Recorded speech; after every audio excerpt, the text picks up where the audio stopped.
బైన్సాపట్నంలోని ఆల్ఫోర్స్ పాఠశాలలో 79వ స్వాతంత్ర దినోత్సవ వేడుకలు విద్యార్థులు ఘనంగా నిర్వహించుకున్నారు.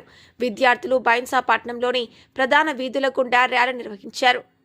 ఝాన్సీ లక్ష్మీబాయి, సుభాష్ చంద్రబోస్, గాంధీజీ, అంబేద్కర్ పలు వేషధారణలతో విద్యార్థులు పలువురిని ఆకట్టుకున్నారు. పలు సాంస్కృతిక నృత్యాలతో విద్యార్థులు అలరించారు. కార్యక్రమంలో ప్రిన్సిపల్, విద్యార్థులు, వారి తల్లిదండ్రులు, ఉపాధ్యాయులు పాల్గొన్నారు.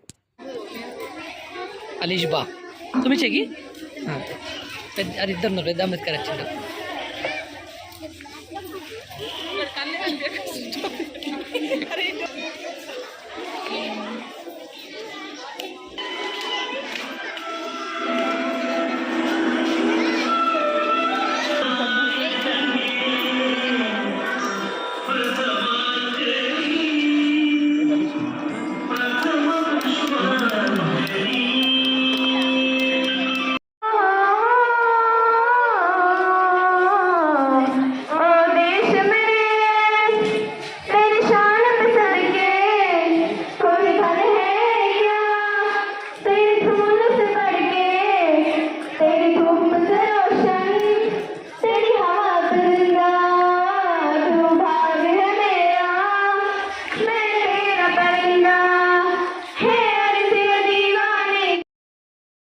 మన ఛానల్ ని వెంటనే సబ్స్క్రైబ్ చేసుకుని పక్కనే ఉన్న బెల్ ఐకాన్ కొట్టేసి నోటిఫికేషన్ ఆన్ లో పెట్టుకోండి.